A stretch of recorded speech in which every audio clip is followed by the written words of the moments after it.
बाद में देवासुर संग्राम हुआ था। देवासुर संग्राम में देवता और असुरों का युद्ध हुआ।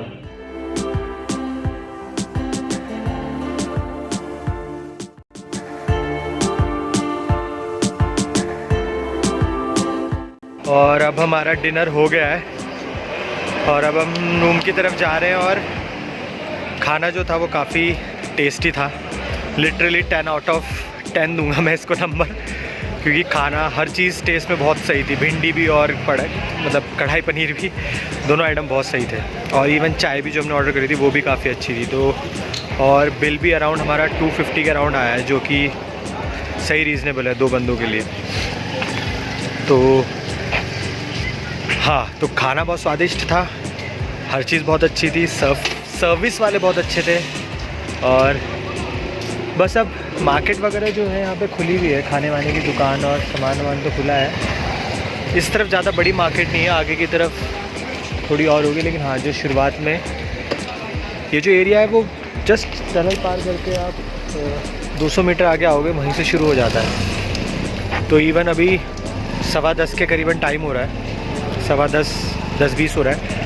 और यहाँ पे रेस्टोरेंट वगैरह ईज़िली खुले हैं और किसी को भी अभी जल्दीबाजी नहीं हो रही है।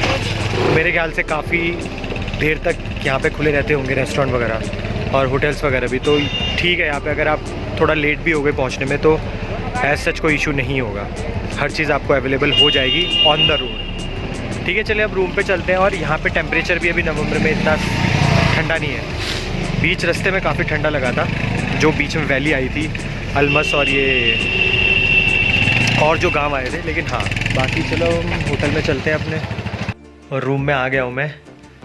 और अब तक ट्रिप में सब कुछ अच्छा रहा है, ऑल गुड।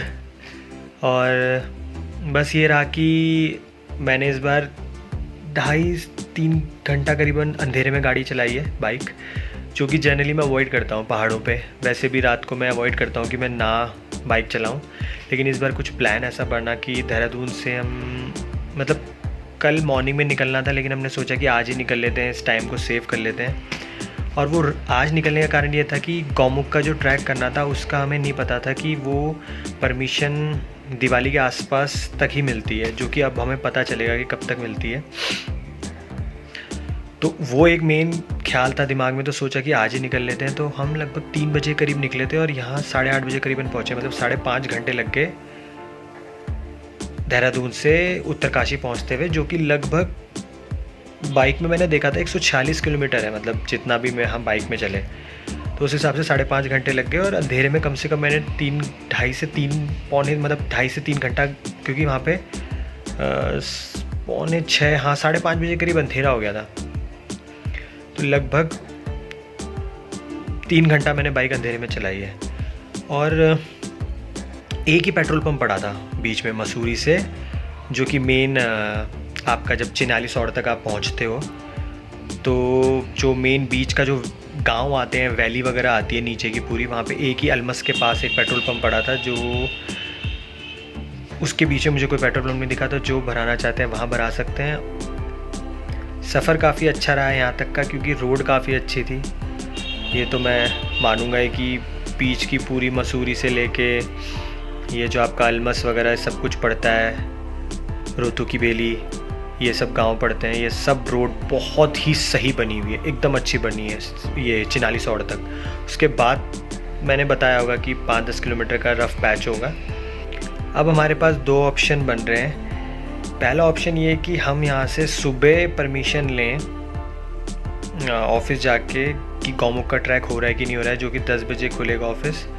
और उसके बाद फिर हर्सिल की तरफ घूमें और फिर गंगोत्री की तरफ जाके गौमुख का ट्रैक करें। या दूसरा ऑप्शन अभी ऐसा है कि हम सुबह सुबह यहाँ से काशी विश्वनाथ मंदिर जाएं और उसके बाद फिर हम गंगोत्री पहुँच के वहाँ से परमिशन लें, क्योंकि वहाँ से भी परमिशन मिलती है, ऐसा बताया गया है। तो अब कल सुबह का कल पता चलेगा। और अब अच्छी खासी नींद आ रही है, क्योंकि जितना जल्दी सोएंगे उतना जल्दी उठेंगे। तो आज तक का बस अब ये रहा। Okay, tata, bye bye.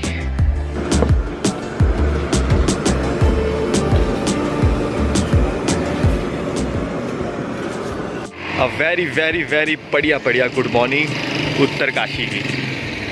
Time लगभग हो रहा है 6:15 6:30 के करीब का टाइम है और ठीक ठाक रोशनी हो गई है। हाँ, और ये बादल करीबन है,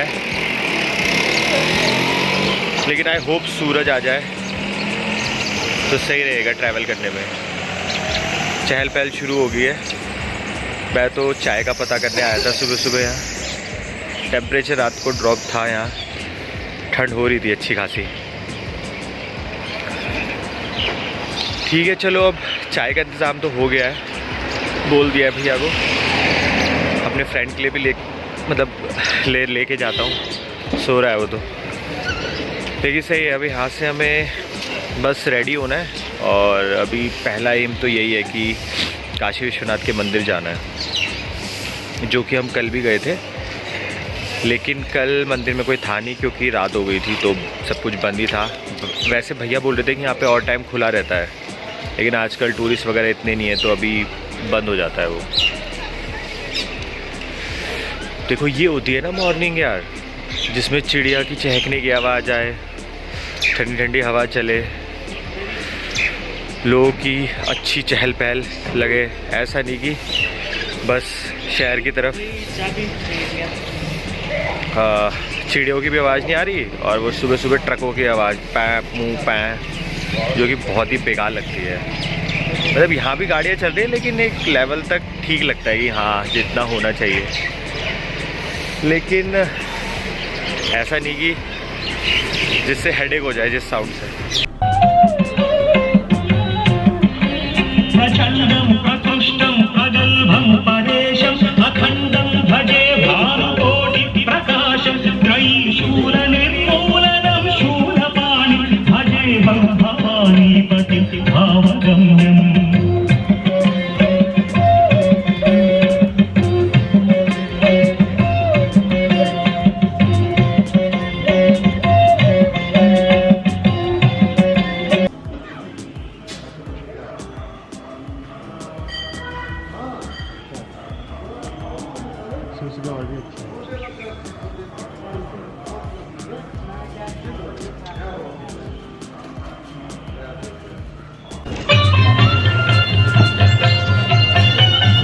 और ये वो त्रिशूल है जिसको कि एक उंगली से हिलता है, ये पूरा आपको ऊपर तक इसका वाइब्रेशन मतलब हिलता हुआ दिखेगा, जबकि आप अगर हाथ से लाना चाहेंगे तो हिलेगा नहीं। और 11 साल पहले आया था मैं इस जगह, इस मंदिर में। इसकी कथा जानने की कोशिश करते हैं, आइए। ये माँ शक्ति का त्रिशूल है जी। ये आदि अनंत काल है जी, ये बनावटी नहीं है। आदि अनंत काल में देवासुर संग्राम हुआ था।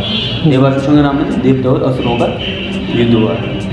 महिषासुराज राक्षस थे, उनका वध करने के लिए माँ शक्ति का त्रिशूल स्वर्ग लोक से अवतरित है। पाताल लोक में भगवान शेषनाग जी के सर के ऊपर विराजमान है, जिस कारण इसे एक उंगली स्पर्श मात्र स्पर्श करने से ये त्रिशूल हिलता है जी। श्रद्धा भाव से इसे एक उंगली स्पर्श करते हैं तो एक उंगली से हिलता है। ये जो गोल आकृति दिख रही है आपको, हाँ जी, ये गोल आकृति है। ये 8वीं सदी में बनाई, इसकी अष्टधातु जी। हाँ, इसकी अनेकों बार खुदाई की गई।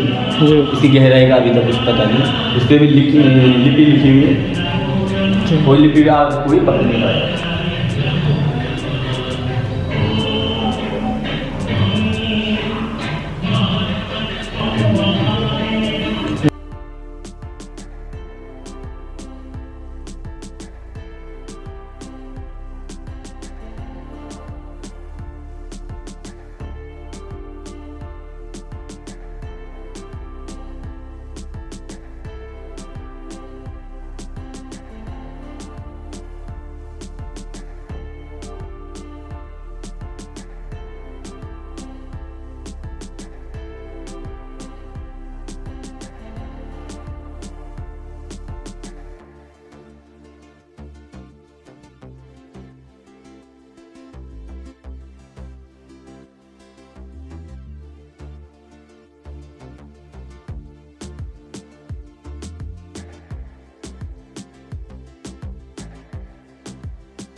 यहीं आया 98 में। हाँ जी, हाँ जी। आया पहली बार 97 में आया था बद्रीनाथ। अच्छा इधर नहीं आया। फिर जहाँ बद्रीनाथ से मालूम पड़ा भी जहाँ देवी तीर्थ है, अच्छा। तो फिर मैंने इधर घूमा। हाँ जी। अंत में मैं कुंभ किया, हाँ इधर आया, हाँ जी। वापस यही। चलो बहुत ही बढ़िया, आप यहाँ आके बाकी तो मैं तो डायरेक्ट बोलता हूँ my faith is my God, other my God only anywhere. ये मेरा विश्वास है तो भगवान है।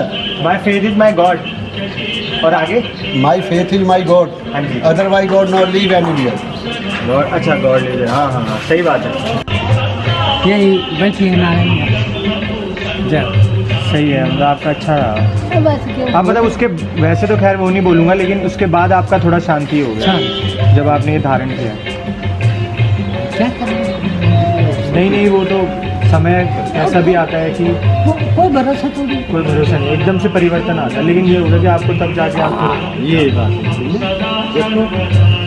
प्रेम सुख ही सुख।